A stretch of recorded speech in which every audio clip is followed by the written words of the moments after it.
दोस्तों नमस्कार। 4 PM में, 4 PM गुजरात में और 4 PM के सभी हमारे जो प्लेटफॉर्म है उन सब पर आप सबका स्वागत है। मैं हूं आपका दोस्त मयूर जानी। और एक चीज आज की बात हम शुरू करें उससे पहले मैं बताना चाहूंगा कि जैसे चुनाव के दौरान 9:15 बजे हम आपसे मुखातिब होते थे, और वैसे ही जो है आते रात के 9:15 बजे हम आपसे मिला करेंगे। और ये सिलसिला अब 9:15 बजे से ही हमारा कार्यक्रम का जो है अब शुरू होगा, जो चलता रहेगा, क्योंकि अ, दिन भर का हमने सोचा कि पूरा एक अपडेट लेके फिर रात को ही आप तक पहुंचाया जाए। तो जो मुद्दे ऐसे कुछ ऐसे अगर मुद्दे हों जिनको छूट गए हो, अगर हम शाम को 7:15 बजे कर लेंगे तो शायद हो सकता है कोई बात छूट जाए या कोई बड़ा मुद्दा रह जाए। तो अभी 7:15 की जगह 9:15 बजे रात को हम रोज आपसे मिला करेंगे। ये तो पहली बात थी। अब दूसरी बात ये है कि आज जो हम बात करने जा रहे हैं आपसे, ये बात आप कई बार जो है नेशनल जो न्यूज़पेपर्स हैं, राष्ट्रीय स्तर के जो अखबार हैं या कुछ जो चैनल्स हैं, या कई बार कुछ डिजिटल प्लेटफॉर्म पे आप सुनते होंगे, पढ़ते होंगे, और उसमें आपको ये सुनने पढ़ने को या जानने को मिलता होगा कि गुजरात के किसी एक परिवार की या किसी परिवार के किसी व्यक्ति की अमेरिका या कनाडा में गैर कानूनी तौर पे घुसते हुए, इन्फिल्ट्रेट करते हुए आ, उनकी मृत्यु हो गई।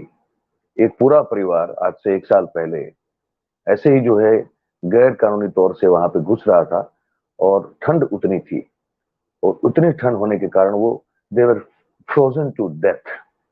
वो पूरा परिवार ठंड में जमकर मर गया। और आज भी एक खबर आई है जो बड़ी दिल दहलाने वाली है कि एक कलोल का एक परिवार जो गांधीनगर से बिल्कुल करीब है, वहां का एक परिवार जो है, एक पति, एक पत्नी, उसकी बीवी और बच्चा, वो भी इसी तरह से जो है वो इलीगली जा रहे थे। और वो एक दीवार जो बनाई है ट्रंप साहब ने, वो उसको ट्रंप पोल कहते हैं। मेक्सिको से अंदर अगर घुसना हो अमेरिका में तो वो दीवार दीवार जो है उसको लांघने के चक्कर में वो 30 फुट ऊपर से गिरे और सर फट गया और मौत हो गई उनकी। सवाल ये होता है मन में कि अगर गुजरात, जैसे बताया जा रहा है कि बहुत समृद्ध है, अगर ये समृद्ध है तो फिर हर साल हजारों की तादाद में क्यों गैर कानूनी तौर पर, इलीगल तरीके से हजारों की तादाद में लोग अमेरिका और कनाडा जाने का जो साहस करते हैं? क्या उनकी जीवन, वहां अगर वो घुस भी जाते हैं तो क्या उनका जीवन होता है? और ये सब चीजें समझने की कोशिश करनी है। साथ में ये भी करनी है कि कब तक ये ह्यूमन स्मगलिंग जो है, जो सालों से चल रही है, अमेरिका और कनाडा जाने का जो क्रेज है गुजरात के लोगों में, कुछ उस कदर तक छाया हुआ है कि जिसका वर्णन करना जो है वो बहुत मुश्किल हो जाएगा। तो ये मुद्दे पर हम आज बात करना चाहते हैं। अभी जो आप दृश्य देख रहे थे वो उसी परिवार के कलोल स्थित उनका जो घर था, और उनकी जो माता जी और उनकी जो उस व्यक्ति की जो भाभी थी, उनके दृश्य आपने देखे, उनका फोटो भी आपने देखा। एक बार फिर से दीजिए। तो आज हमने इस पूरे मुद्दे पर बातचीत करने के लिए, यही वो सज्जन है जो जा रहे थे, इन्हीं की वो दीवार फांदते हुए, लांघते हुए जो है गिरने से मृत्यु हुई। उनका बच्चा और उनकी बीवी भी गंभीर स्थिति में है, अस्पताल में उनको दाखिल वहां भर्ती किया गया है। और ये इनके परिजन के दृश्य हैं, आप देख सकते हैं इसको। तो हमने इस पूरे मुद्दे पर बात करने के लिए हमारे पुराने सहयोगी और फिलहाल न्यू इंडियन एक्सप्रेस में एसोसिएट एडिटर हैं दिलीप सिंह क्षत्रिय साहब, तो उनको हमने कहा कि आप भाई आइए हमारे साथ, और कुछ दर्शकों से हम जो है बात करके ये समझना और समझाना भी चाहते हैं कि आखिर हो क्यों रहा है। दिलीप भाई, आपका बहुत बहुत स्वागत है 4 PM में। कैसे हैं? चुनाव चुनाव आखिर मेरे और आपके लिए और सबके लिए खत्म हो चुका है। है ना? तो अब चुनाव तो गया, 156 का सीना भी बन गया है। ये 156 का सीना अगर बन गया है और गुजरात इतना समृद्ध है, मैं आपसे ये समझना चाहता हूँ दर्शकों के लिए। और जैसे आप जानते हैं दिलीप भाई, हमारा फॉर्मेट तो बातचीत का फॉर्मेट है, तो हम तो बातचीत करेंगे, और बातचीत दौरान जो हमारे पास जानकारी है ये हम दर्शकों को देना चाहेंगे। आपके अनुभव में क्योंकि आपने तो वीटीवी जैसी संस्था को भी जो है मतलब खड़ा किया और उसको जो है एक जो कोर टीम थी उसमें आप थे, जो आज गुजरात का बहुत प्रचलित गुजराती चैनल है। तो आपके ध्यान में और आपके अनुभव में भी बहुत सारे ऐसे किस्से आए होंगे। तो ये जो समृद्ध गुजरात अगर कहा जाता है तो ये विशेष रूप से चरोत्तर और उत्तर गुजरात, ये दो जगह पे ये क्रेज देखा जाता है कि लोग अगर खुद समृद्ध परिवार के हो, जैसे पिछले साल जो वो कलोल का डिंगूचा गांव था, जहां से वो जो पूरा परिवार गया था, जो ठंड में जमकर मर गया, वो तो समृद्ध परिवार था। उसकी खुद की यहाँ जो है खेती बाड़ी सब हर चीज थी। ये क्यों, ये एक तो पहले समझना है कि ये क्रेज क्यों है और क्यों ह्यूमन स्मगलिंग के जरिए वो लोग यहाँ से वहां जाने की कोशिश में लगे रहते हैं, बावजूद इसके कि वो खुद यहाँ सुखी हैं। ये अगर आप बता दें पहले।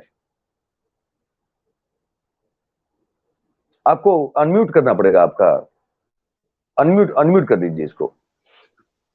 हाँ, देखिए मयूर भाई, आप भी इतने सालों से रहे हैं और आप जानते हैं कि गुजरात में स्पेसिफिकली नॉर्थ गुजरात और सेंट्रल गुजरात जो है वो सबसे ज्यादा माइग्रेशन वाला एरिया है। और स्पेसिफिक अगर हम बात करें ना, तो पाटीदार कम्युनिटी से सबसे ज्यादा लोग माइग्रेट होते हैं। आज का जो किस्सा है, हालांकि वो एक नॉन गुजराती परिवार है कि जो वहां गया हुआ था, पर जनरली किस्सा ऐसा होता है कि पाटीदार परिवार और ज्यादातर जो समृद्ध इलाके हैं ना, अगर आप सेंट्रल गुजरात में घूमे, सेंट्रल गुजरात चले जाएं, जितने भी एनआरआई हैं, या हर गांव से यूं कह लें कि एक एनआरआई आपको आनंद और ये पूरे पट्टे से मिल जाता है। तो अगर उनके घर देखें ना, तो उनकी कीमत ही करोड़ों में है, पर वो घरों में सालों से ताले लगे हुए, वहां कोई रहने वाला नहीं है और ना ही कोई देखभाल करने वाला। और ज्यादातर घरों में आपको उनके बूढ़े माँ बाप या कोई बूढ़े परिजन मिल जाएंगे कि जो अपनी जिंदगी बसर कर रहे हैं। तो हर किस्से में ये नहीं है कि जहां गरीब लोग हैं वही माइग्रेट कर रहे हैं। बहुत सारे लोग जो हैं, जो ज्यादातर देखने के आया है उत्तर गुजरात और सेंट्रल गुजरात से, वो लोग सुखी संपन्न होने के बावजूद ऐसे इलीगल तरीकों से कहीं ना कहीं विदेश चले जा रहे हैं। अभी आप देखिए, रिसेंटली जो गुजरात पुलिस ने, जिसको ये कलोल वाला डिंगोचा वाला परिवार जो 1 साल पहले जम के ठंड में मर गया था, उसका जो किंग पिंग माना जाता है भरत पटेल, उसको पकड़ के रखा है। और उस बात को, मतलब लास्ट मंडे को उसको पकड़ा था, आज उसको शायद 1 वीक होने को आया है। कोई जानकारी बाहर निकल के नहीं आ रही कि एक्चुअली हुआ क्या। एक्चुअली जो भी सारी चीजें हैं ना, वो सब सोर्स के थ्रू बताई जा रही हैं कि भाई उसने पर पर्सन 1.25 करोड़ 1.5 करोड़ रुपए लिए, 800 से ज्यादा लोगों को भेजे, कुल मिला के 800 से 900 करोड़ रुपए उसने कमाए। उसके पीछे कई सारे नेताओं का, पुलिस वालों का मिलावट था। सब लोगों की मदद से वो वहां पहुंचे। तो ऐसे कई सारी जानकारियां हैं जो इसके साथ भी जोड़ के देखी जा सकती हैं कि आप देखिए कि एक तरफ है कि इतना बड़ा इलीगल नेटवर्क है जो सालों से काम कर रहा था, तो आपने पकड़ा कब?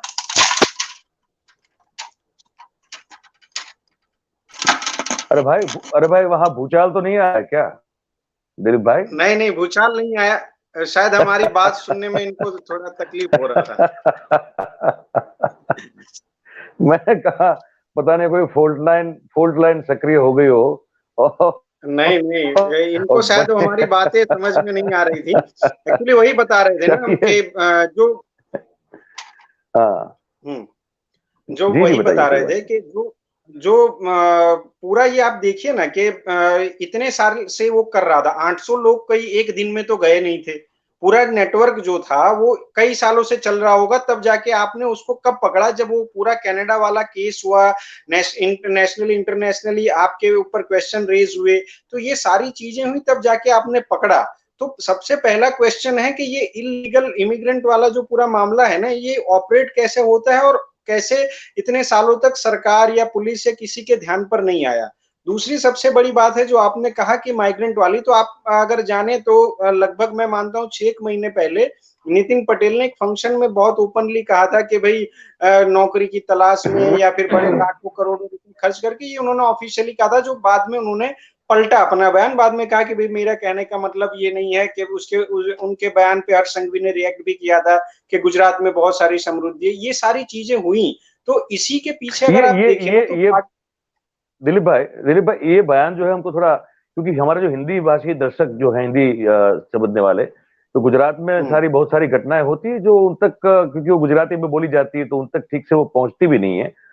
तो हम जरा बता दें दर्शकों को कि नितिन पटेल साहब जब वो डेप्यूटी मुख्यमंत्री नहीं रहे थे, और तो एक विधायक के तौर पर ही जब वो पिछली टर्म में जब थे, और उस समय गांधीनगर के बिल्कुल करीब जो एक कलोल है, और कलोल का एक गांव है छोटा सा जिसका नाम है डिंगूचा। उस गांव के समृद्ध परिवार के, मतलब समृद्ध परिवार, वो कोई गरीब परिवार नहीं था, वो समृद्ध परिवार था। बहुत बड़ी अच्छी खासी खेती बाड़ी थी और पैसों की कोई तकलीफ नहीं थी। लेकिन फिर भी उस परिवार के बेटे ने अपने परिवार, पूरे जो 4 लोगों का परिवार था, उसके साथ कनाडा जाने के लिए गैर कानूनी तरीका अपनाया। और उसको गुजरात में हमारे यहाँ कबूतरबाजी कहते हैं। अब कबूतरबाजी मतलब कि कहीं से कबूतर की जरा उड़ा के किसी को लेके जाना, तो वो कबूतरबाजी के चक्कर में गए। और उस माइनस कुछ 35 या कुछ 45 डिग्री माइनस में जो ठंड थी, ये लोग सहन नहीं पाए, क्योंकि हम लोग गुजरात में जो है वो तो भैया 45 प्लस 45 या 47 डिग्री में रहने वाले लोग हैं। साल में 8 महीना तो जो हमारे यहाँ गर्मी होती है वो 35 डिग्री से ऊपर ही होती है। तो वो सहन नहीं कर पाए, और नहीं कर पाए तो वो ठंड से जमकर, जैसे वैसे वो बर्फ जम जाती है ना, वैसे वो जमकर मर गए। ये इतनी इतनी करुण स्थिति वहां पे खड़ी हो गई। उसके बाद इस मामले पे प्रतिक्रिया देते हुए नितिन पटेल, जो सिर्फ विधायक पद पर रहे थे, वो उस समय फिर कोई मंत्री नहीं थे, उन्होंने ये बयान दिया कि क्योंकि गुजरात में अपॉर्चुनिटी कम है, गुजरात में रोजगार की अपॉर्चुनिटी कम है, व्यवसाय की अपॉर्चुनिटी कम है, इस चक्कर में लोग अमेरिका और कनाडा जो है वो अपना भविष्य बनाने के लिए चले जाते हैं। अगर लीगली वीजा नहीं मिलता तो ऐसे इलीगली चले जाते हैं, और फिर देखिए इसका नतीजा ये होता है कि इस तरह की करुण मृत्यु जो है लोगों की हो जाती है। तो ये एक संदर्भ था, ये जो दिलीप भाई बता रहे थे इसका संदर्भ ये था। तो हमने कहा कि क्योंकि आपको पता नहीं होगा तो हम बता दें। अब दिलीप भाई आगे बताइए। तो ये सारी चीजें आप देखिए, और इसके साथ है ना आपको थोड़ा पॉलिटिक्स भी जोड़ के देखना पड़ेगा, क्योंकि ज्यादातर माइग्रेंट कम्युनिटी जो है वो पाटीदार कम्युनिटी है। और ये कम्युनिटी हमेशा से, यानी आप यूं कह लें 90s के बाद से गुजरात में भाजपा के साथ जुड़ी हुई है।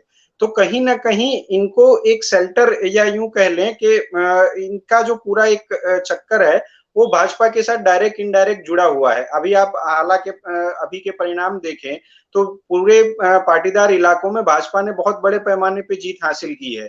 वहीं दूसरी तरफ देखिए कि इनका जो माइग्रेशन का तरीका जो है, या जो माइग्रेंट है, वो भी सबको पता है, फिर भी कुछ नहीं हो रहा है। और ऐसी कुछ खबरें आती हैं, 2-4 दिन तक चलती हैं, और फिर बाद में जाके सब कोई अपने अपने काम पे लग जाता है। डिंगुचा वाला केस जो भी आपने समझाया, उसी में ही ये भरत पटेल को आपने कब पकड़ा है? 1 साल के बाद। आप समझिए कि कितने तेजी से इन्वेस्टिगेशन हो रहा था कि आपने उसके किंग पिन को पकड़ने के लिए 1 साल लगा दिए, जबकि इसके बारे में कनाडा के पीएम से लेके राष्ट्रपति से लेके हमारे भारत के लोगों तक ने, सबने इस पे बहुत सारा प्रतिक्रियाएं दी थी, बहुत सारी चर्चाएं हुई थी, उसके बाद बहुत कुछ कहा गया था। यहाँ तक कि वो डिंगुचा वाला जो केस, उसमें आपको पता भी होगा कि लास्ट जो है, मतलब जो मृतक थे उनको यहाँ तक लाया भी नहीं गया, उनके अंतिम संस्कार भी वहीं कर देने पड़े।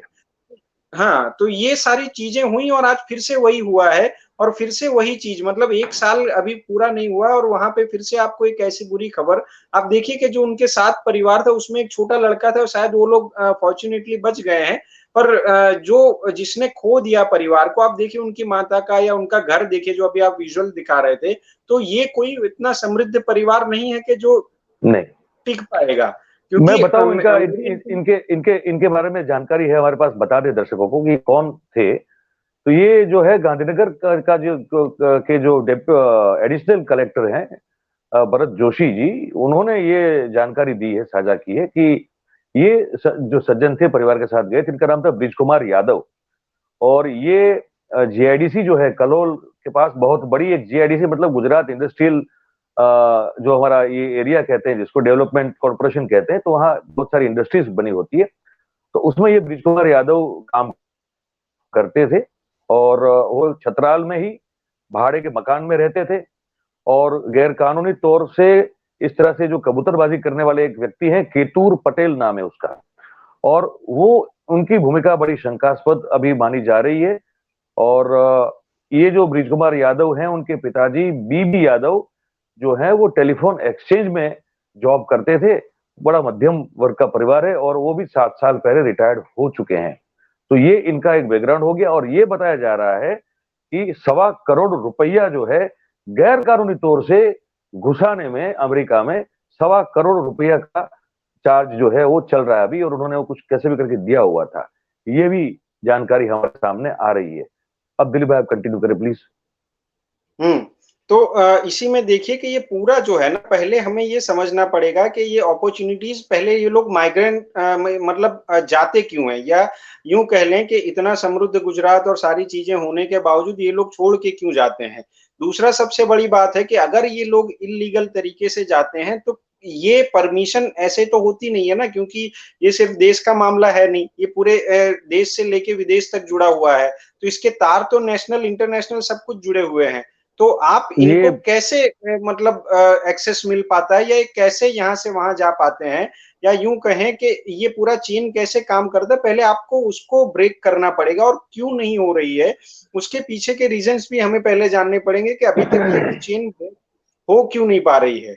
और एक्चुअली देखिए ना, तो कई सारे क्वेश्चंस भी हैं कि ये पूरा माइग्रेंट वाला जो है, तो आप माइग्रेंट का जाने का तरीका, वो जाते कैसे हैं, उनमें पैसे कितने लगते हैं, वहां जाके करते क्या हैं, उनका इनकम क्या होता है वहां। आप देखिए, आपके अगल बगल भी आपके भी कई सारे दोस्त जो यहाँ से गए होंगे, वो बताते होंगे यहाँ एमबीबीएस डॉक्टर होने के बावजूद वो वहां जाके एक सामान्य सी नौकरी, जो जी जाके स्टोर कीपर या पेट्रोल पंप पे ये वो करते हैं। मतलब आप ये समझिए, तो क्वेश्चन वहां आता है कि जब आप यहाँ एक अच्छी डिग्री होल्डर हैं या यहाँ पे एक अच्छा काम कर रहे हैं, उसको छोड़ के विदेश में जाके आप एक सामान्य सी नौकरी क्यों ढूंढ रहे हैं? क्या आपको आपके फ्यूचर में सिक्योर नहीं लग रहा तब जा रहे हैं आप, या फिर आपको और कोई क्वेश्चंस है कि जिसको समझ के आप यहाँ से छोड़ के चले जा रहे हैं मयूर भाई?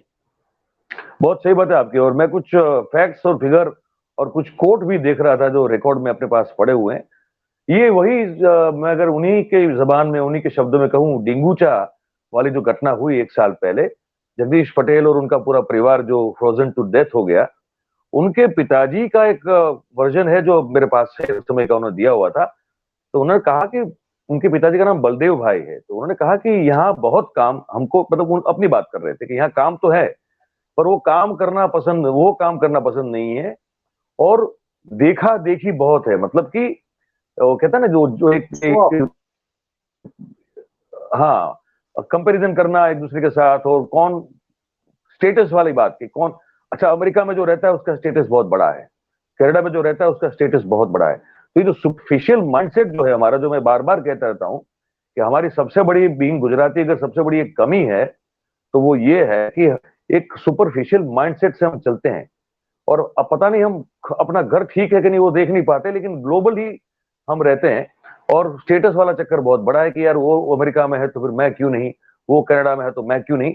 तो उस चीज को बलदेव भाई ने 1 साल पहले, ये कुछ महीनों पहले कहा था कि अमेरिका से जो लोग आते हैं वो वहां मजदूरी करते हैं, लेकिन यहाँ जब आते हैं तो सूट बूट पहन के आते हैं सोसाइटी में, और अपने अपनी कम्युनिटी में उनका रुतबा बड़ा माना जाता है कि ये तो फॉरेन रिटर्न है, या तो अमेरिका में रहता है, ग्रीन कार्ड होल्डर है, या नहीं है तब भी, पर अमेरिका से करके आता है। तो वो जो माइंडसेट है वो भी एक बहुत बड़ा एक कारण है कि लोग यहाँ से छोड़ के जा रहे हैं।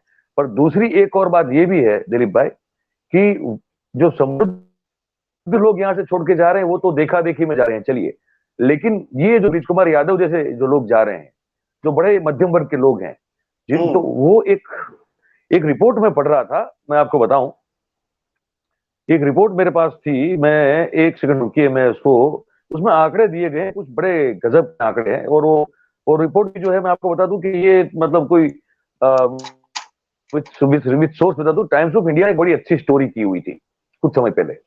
एक अखबार है, आप जैसे आप सब जानते हैं, तो वहां एक स्टोरी की थी, वहां सोर्सेस के उस अखबार ने स्टोरी की थी। उसमें पुलिस ऑफिसर्स के नाम नहीं लिखे, लेकिन उनके सोर्स के हिसाब से वो छापी हुई खबर है। वो कह रहे हैं कि लिंगूचा वाली घटना के बाद, दुर्घटना के बाद भी 4,900 लोग, मतलब कभी 1 साल भी पूरा ठीक से नहीं हुआ है दिलीप भाई, लेकिन 4,900 लोग गांधीनगर, उत्तर गुजरात और मध्य गुजरात मिला के 4,900 लोग जो हैं वो इलीगली कबूतरबाजी करके अमेरिका और कनाडा में घुसने के लिए निकल चुके थे। और हर साल का ये आंकड़ा जो है, सालों साल से ये हजारों में रहता है। ये लोग इलीगली, पता नहीं वो पासपोर्ट का भी कुछ चीटिंग होता है, सेटिंग होता है, उस तरह का हर चीज बड़ी। मैं अपने एक दोस्त से बात कर रहा था जो इस इंडस्ट्री में काम करता है, और इसमें चक्कर क्या है कि जो लीगली भी काम करते हैं वो भी कैमरा के सामने आके बात करना नहीं चाहते हैं, है ना दिलीप भाई? तो प्रॉब्लम ये सही होती है बात है। कि अगर, है ना, मैंने भी कोशिश की, आपने भी कोशिश की कि कोई किसी को लाए हम लोग, और हाँ जो लीगल काम करते हैं उनको भी लाए और उनको बोले कि भैया समझाओ कि ये हाँ, पर वो भी मामला मना कर होता रहे हैं कि कैसे। भैया हमको नहीं पढ़ना है। हाँ, वो भी बात नहीं करना चाहते हैं।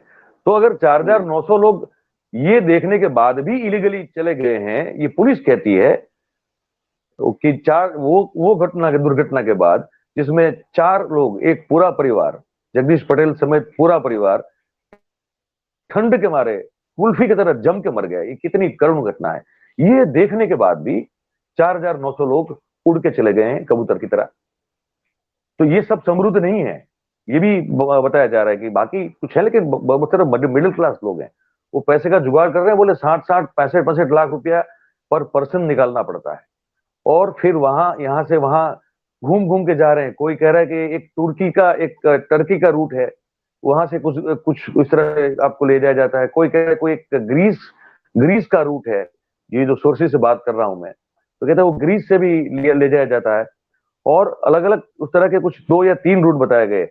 और ये जो भरत पटेल की आप बात कर रहे हैं, जिसका उपनाम पेट नेम बॉबी पटेल है, उसके बहुत सारे साथी भी हैं। भृगेश पटेल हैं, राजेश पटेल हैं, योगेश सतवारा है। ये सब लोग कलोल और उत्तर गुजरात के आसपास के लोग हैं, और यही एक बहुत बड़ा रैकेट चलाते हैं। तो जैसे आपने बड़ा सही सवाल उठाया कि अगर बॉबी पटेल को आपने पकड़ लिया है, 1 हफ्ता से ऊपर हो गया, तो आपने पूछताछ में निकाला क्या है? तो क्या इसके तार पॉलिटिकली जुड़े हो सकते हैं दिलीप भाई? जी, एक्चुअली हमने यहाँ पे लोकल मीडिया में हमने कई सारी जगहों पे वो स्टोरी भी देखी है कि जिसमें ये बॉबी पटेल के तार पॉलिटिशियन से जुड़े बताए जा रहे हैं। पर ऑफिशियली कोई नाम अभी तक खुल के सामने नहीं आया कि जिसके पीछे बॉबी पटेल या इनका कनेक्शन हो। पर मयूर भाई, क्वेश्चन वहीं पे है ना कि आप समझिए कि ये चेन जो पूरी है वो कोई एक शहर सिटी तक सीमित नहीं है, और बिना किसी प्रशासन के अधिकारी के मदद के बिना आप इसको चला कैसे सकते हैं? क्योंकि आप समझिए सिक्योरिटी के कितने सारे चेक्स आपके ऊपर लगते हैं, तब जाके आप देश छोड़ के बाहर जाते हैं और उसके बाद फिर दूसरी कंट्री में घुसते हैं।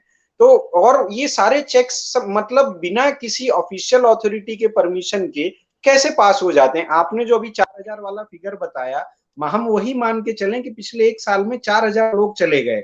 अब 4,000 लोग चले गए तो इनको फिर मतलब 1 लोग, 2 लोग, 4-4 हजार लोग चले जाते हैं, तो आप क्या आंख मूंद लेते हैं क्या? और हमारे पास आप मान के चलिए, अगर पिन भी, अगर एयरपोर्ट से हम जाते हैं, एक छोटी पिन भी होती है तो हमें आधा घंटा तक हमारी क्वेश्चनिंग की जाती है।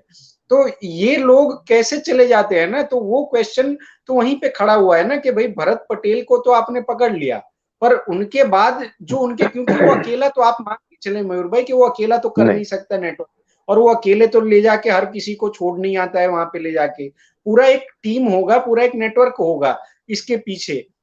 और जब इतने बड़े पैमाने पे पैसे लिए जाते हैं, आप समझिए कि जो ऑफिशियली फिगर नहीं है, अनऑफिशियली जो सोर्सेज बता रहे हैं फिगर, कि वो 1 से 1.5 करोड़ पर पर्सन लेता था। आप समझिए पर पर्सन 1 से 1.5 करोड़, आप उसका अप्रोक्स, उसके कहे मुताबिक 800 से 900 लोगों को, सिंगल लोगों को 900 लोगों को उसने अभी तक भेजा है। आप वो फिगर मान के चलिए कि 1,000 करोड़ का तो व्यापार यही हो गया। अब ये 1,000 करोड़ वो भरत पटेल अकेले थोड़ी खाता होगा, कहीं ना कहीं उसका डिस्ट्रीब्यूशन भी होता होगा। तो ये चीजें है ना, ये सामने आज तक क्यों नहीं आई ना, मेन सवाल वो है। और ये माइग्रेंट वाला इश्यू पिछले 2 बार से ही उठ रहा है। एक कनाडा में भी, वो भी जब पीएम ने वहां पे बोला उसके बाद से उठाया गया, और ये दूसरा आज इंटरनेशनल मीडिया ने चलाया उसके बाद हमने यहाँ पे शुरू किया। तो ये 2 चीजों पे ही बात हो रही। पर इतने सारे लोग, आप समझिए कि उस टाइम भी कहा गया था, कनाडा के कई सारे न्यूज एजेंसीज में था कि वो जो परिवार मरा था उनके साथ में कई सारे और भी लोग थे जो ठंड में जम गए थे, उनको हॉस्पिटलाइज किया गया, ये वो। तो वो सारी खबरें कहीं ना कहीं वो भी तो दब गई ना, उसके बाद क्या हुआ, उन परिवारों का क्या हुआ, ये सब चीजें कहीं हमें समझ में नहीं। फिर से हम वहीं रूट पे चले गए, फिर हम शांति के मोड में एक्टिव हो गए, और फिर आज हम वहीं पे आके फिर क्वेश्चन वही सारे शुरू किए जो 1 साल पहले हम कर रहे थे। तो ये सारे क्वेश्चंस के जवाब तो है ना, ये तो सरकार को देना चाहिए था ना। बिल्कुल सही बात है आपकी, और एक 2-3 और भी फैक्ट्स हमारे सामने आ रही है, वो बताना चाहते हैं, हम दर्शकों से साझा करना चाहते हैं कि एक रिपोर्ट ये आ रही है हमारे सामने कि कुछ अब तक मतलब पिछले 20 साल के आसपास में के दौरान 20 साल के दौरान 8,000 से थोड़े ज्यादा लोग जो हैं वो गैर कानूनी तौर पर अमेरिका में घुसने के चक्कर में मर चुके हैं। ये सब भारतीय नहीं है और ये सब गुजराती भी नहीं है, मतलब अगर डिस्टिंग्विश करना चाहे तो, लेकिन कुल फिगर आ रहा है 8,000 लोगों का। अब आप भी जानते हैं, हम भी जानते हैं कि अमेरिका में घुसने के लिए साउथ ईस्ट एशिया में अगर देखा जाए तो भारत सबसे ज्यादा अपने जो भारतीय जो है वो सबसे ज्यादा घुसपैठ करने की कोशिश करते हैं। चीन का भी होता है, लेकिन वो बताया जा रहा है कि वो समंदर के रास्ते ज्यादा कंटेनर में भर भर के लाए जाते हैं। और फिर जो लेटिन अमेरिकन कंट्रीज हैं, मेक्सिको और उसके आसपास के लोग, वो भी जो है उस बॉर्डर से घुसने की कोशिश करते हैं। अब इसमें भारतीय कितने हैं या गुजराती कितने हैं ये अब स्पष्ट नहीं हो पा रहा, लेकिन 8,000 लोगों का आंकड़ा छोटा नहीं होता है। तो एक तो ये हमारे सामने आ रहा है, और दूसरी बात जो एक फिगर हम देख रहे हैं वो ये है कि अच्छा नहीं, बस यही इसी के सिलसिले में थोड़ा आगे एक जानकारी थी बस। तो 8,000, एक तो ये बात हो गई। अच्छा, अब दूसरी बात ये है कि जो आप कह रहे थे वो बड़ा महत्वपूर्ण मुद्दा था कि अगर 4,900 लोग अगर प्रोफेसर अपना नाम न देने की शर्त पे अगर किसी मीडियम को बता रहा है तो वो भी तो मैं मानता हूं, आप भी जानते हैं कि पुलिस बताती है अगर ऑफ द रिकॉर्ड भी, तो उसमें भी वो बहुत सारी छलनी मार के उसको रिफिल करके अगर ऑफ द रिकॉर्ड भी लिखना हो हमको बताना हो तो वो तो 4,900 कह रहे हैं। अगर 4,900 ही पकड़ माने तो ये बहुत गंभीर सवाल तो यहाँ होता है कि अगर 4,900 इमिग्रेशन, कस्टम, इन सबको छलावा देके अगर यहाँ से बाहर जा सकते हैं तो सवाल हमारे मन में ये होता है जो बड़ा डरावना है कि तो ऐसे लोग आ भी तो सकते हैं यहाँ पे दिलीप भाई। तो इसी रैकेट का सहारा लेके अगर लोग बाहर जा सकते हैं तो क्या अगर कोई किसी को आतंकी गतिविधि करनी हो तो क्या इसी रैकेट का सहारा लेके गुजरात या देश नहीं घुस सकते हैं क्या? तो ये तो बहुत बड़ी पोल होगी, बहुत बड़ी, ये तो आपत्तिजनक बात है। ये क्या कहेंगे आप? मयूर भाई आवाज नहीं आ रही है आपका। अभी आ रही है आपको? अभी आ रही है? आवाज नहीं आ रही। अच्छा, अभी आवाज भी आपको? ये अब तक तो सब ठीक था भाई। देखिए अब आ रही है क्या? अब आ रही है आवाज? अभी भी नहीं आ रही है? आप अपना नेटवर्क एक बार चेक कर लेंगे? हेलो, आवाज आवाज आ रहा है, मेरा आवाज आ रहा है? हेलो। हाँ, आपकी आवाज बढ़िया आ रही है। आपकी हेलो। बढ़िया आवाज आ रही है। जी जी जी, आपकी आ रही है आवाज। अच्छा, मैं तो अपनी सुनाई नहीं दे रहा आपका आवाज। मैं अपनी टेक्निकल टीम को गुजारिश करता हूं भाई, जरा देखिए इनको, कुछ हमारी आवाज उन तक पहुंच नहीं रही। तो बात यह है कि शायद फिर से जुड़ने की कोशिश होगी। पर दोस्तों फिर सवाल तो ये खड़ा होता है कि अगर यहां से इस तरह से इलीगली अगर बाहर भेजा जा सकता है, अगर हम सालों साल की बात ना करें, सिर्फ ये इसी साल की बात कर दें, जो छपा हुआ आंकड़ा है वो कहता है कि 4,900 लोग अब तक चले गए हैं। तो फिर वैसे लोग आ तो सकते हैं यहाँ से, बाहर से यहाँ भी तो आ सकते हैं। और अगर बाहर से अगर यहाँ भी आ सकते हैं तो फिर कोई भी आ सकता है। कोई भी ऐसा व्यक्ति या ऐसी संस्था के लोग या ऐसे कुछ फेनेटिक्स आ सकते हैं जो आपके अपने जो हमारे देश में कुछ ऐसी गतिविधि करना चाहें जिनसे हमारा नुकसान हो। ये बड़ा गंभीर मामला है ये। और मुझे लगता है कि ये जो स्मगलिंग, ह्यूमन स्मगलिंग वाला मामला है, इसमें ड्रग्स वाला मामला हो जाता है। गुजरात में अगर इतना सारा ड्रग्स पकड़ा जा रहा है और पकड़े जाने के बावजूद भी बहुत सारा जो ड्रग्स है वो देश के अंदर जो है उसको घुसाया जा रहा है, तो ये जो अथॉरिटीज होती है उसकी जानकारी के बगैर तो ये संभव नहीं होता कभी भी। उसी तरह ये जो हो रहा है ह्यूमन स्मगलिंग, मैं ट्रैफिकिंग नहीं कह रहा हूं, स्मगलिंग कह रहा हूं, एक तरह का स्मगलिंग ही है ये। लोगों को स्मगल होना है और जो कर रहे हैं उनको स्मगल करके कहीं किसी और देश में पहुंचाना है। तो ये भी अगर हो रहा है, जो हो ही रहा है, तो हायर अथॉरिटीज की जानकारी के बगैर ये हो नहीं सकता है। तो अब देखना यह है कि अब तो 156 सीटें आ गई हैं भारतीय जनता पार्टी को। ये जो लोग छोड़ छोड़ के इलीगली गैर कानूनी तौर पे जो जा रहे हैं, और ये लगातार ये घटना हमारे सामने आ रही है कि लोग अपनी जान गंवा रहे हैं, तो क्या गुजरात सरकार इस बारे में, और केंद्र सरकार भी, क्योंकि यहाँ सेंट्रल एजेंसीज जो है उनका भी रोल बनता है ना, उनका भी रोल बनता है, तो क्या ये लोग कुछ करना चाहेंगे? कुछ चाहेंगे तो कुछ कर पाएंगे क्या? तो अपने आप में ये एक बहुत बड़ा सवाल रहेगा। और आशा करते हैं कि, हम तो ये आशा करते हैं और ये अपील करते हैं भाई कि क्यों इस तरह से जाना है, अपने जीवन को जोखिम में डालते हुए, जान को जोखिम में डालते हुए, और अपने ही नहीं अपने परिवार को भी, और जिनको जो आपके साथ चल रहा है, और अपने जो रिश्तेदार, माता पिता, वो सब लोग हैं। इस तरह का जुनून और इस तरह की जो एक पागलपन या क्रेजीनेस कह दें, इसकी क्या जरूरत है? जाना है तो आप लीगली कोशिश कीजिए। कहीं आपको लगता है कि यहाँ आपका भविष्य ठीक नहीं है और आपको कहीं बाहर जाना है अपने भविष्य को बनाने के लिए, लीगल वे में कोशिश कीजिए। इस तरह से ये पागलपन, ये क्रेजीनेस जो है, ये इससे नुकसान ही है, इससे कोई फायदा नहीं है।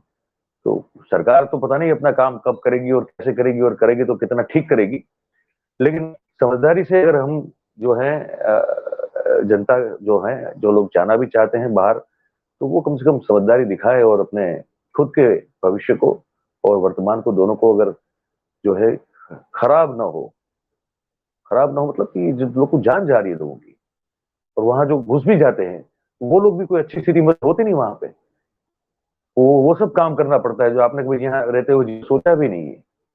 तो ये, इसको आप, हम तो गुजारिश कर सकते हैं, आप इसको रोकिए अपने आप को, और सरकार, माई बाप जो है उसको इतना कह सकते हैं कि जितनी प्रचार प्रसार करते हैं उसमें उसका 10% भी कुछ काम कर लिया कीजिए, तो जो जनता, जिन्होंने आप इतनी बहुत प्रचंड बहुमत दी है, वो जज भी हो जाए कहीं।